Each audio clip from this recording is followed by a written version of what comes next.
E aí, pessoal, como é que tá vocês? Na verdade, eu vou chamar de vocês não de pessoal, chamar de vocês de meus jovens. E aí, meus jovens? Tudo em ordem? Aqui Ricardo Timóteo, professor empilhadeira, e como eu prometi para vocês, vamos dar início à primeira aula. Nem quero daqui para frente ficar determinando qual que é a primeira, qual que é a segunda, terceira aula. O conteúdo é extenso pra caramba e a gente vai começar por um conteúdo que não é o mais bacana de todos. Aliás, meio controverso. É falar da história das empilhadeiras. Legal? A gente tem por aqui a TV, que eu vou acompanhar com algumas apresentações. E se eu precisar fazer algumas anotações, eu tenho um notebook aqui na minha frente, que depois na hora da edição a gente junta tudo. Beleza? Às vezes eu vou sair daqui da câmera, tenho que dar um clique no mouse, mas vamos falar aqui da história que a gente tem pela frente aí. Vamos lá. Começou a se falar em 1915 sobre algum tipo de, não sei se veículo, de máquina, né, a gente tem que falar, né? Que era capaz de levantar, içar cargas. Os registros mais antigos que eu encontrei foram esses de 1915, legal? E que a gente tem aqui dois carros onde eles eram usados para guerra. Na verdade, o primeiro, porque ele transportava aí balas de canhão e tudo mais, e um segundo abastecendo toda a indústria naquela mesma época com madeira, toras de madeira. Legal?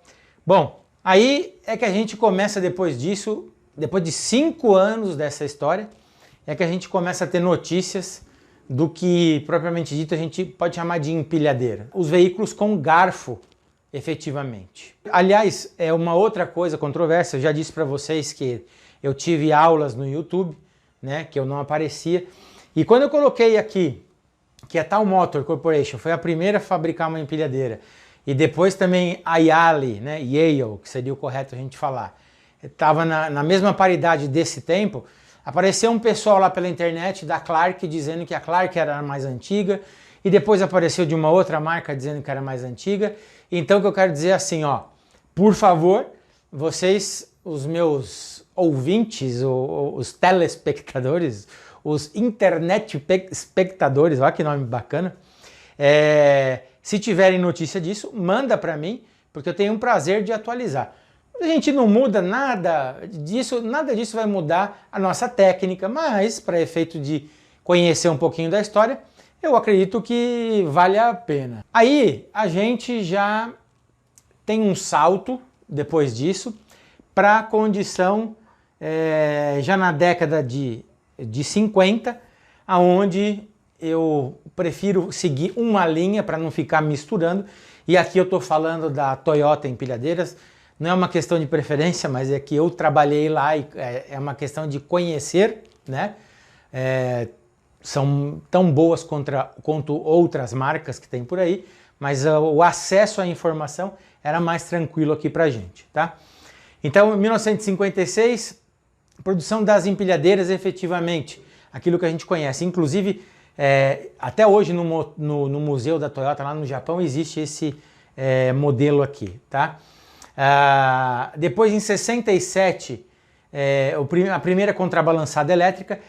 Nesse espaço de 56 e 67, foi também lançado a empilhadeira com alguns outros tipos de proteções laterais, mas por incrível que pareça, ainda não se preocupavam com proteção de teto. Isso foi acontecer só lá mais para frente. E em 72, o ano que eu nasceu essa pessoa maravilhosa aqui.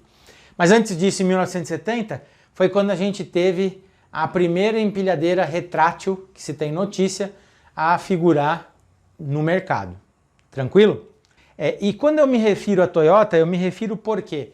Porque ela ditou para a indústria, de uma forma geral, alguns conceitos, como Kaizen, Kanban, Just in Time, que acabou afetando, sem dúvida, a fabricação de todas as outras empilhadeiras, e não só empilhadeiras, automóveis, daí por diante. Só por isso eu citei, ok? E nessa evolução, em 54, se preocupando mais com ergonomia, já um pouquinho, 98 muito mais, além de segurança e pensando em consumo. 99 se melhorou o conceito de contrabalançadas elétricas e, enfim, depois disso, de 2006 para frente, quase todas as marcas começaram a pensar no ecologicamente correto. É fato que ecologicamente aprovado, não correto, são as empilhadeiras elétricas, legal? Mas as a combustão melhoraram muito. Inclusive alguns outros acessórios que a gente vai falar lá na frente, que se chama oxicatalisador e tudo mais, que são opcionais para elas, mas pensando nessa evolução. Valeu, meu jovem? Valeu, meu jovem. Até a próxima aula, a gente se vê na aula número 2, com os assuntos que a gente já vai começar a entrar na parte técnica de verdade, aquilo que aflige ou aquilo que atua sobre a tua vida, ou você sendo um empresário fazendo locação, querendo ser, ou você sendo um simples motorista de empilhadeira, né? um condutor, para que você seja um operador de verdade, aquele cara que conhece tudo a respeito. Legal? Então aguardem as próximas aulas, a gente vai estar por aí juntos. Legal, meu jovem? Um beijo do Ricardo Timóteo, professor de empilhadeira. Até a próxima!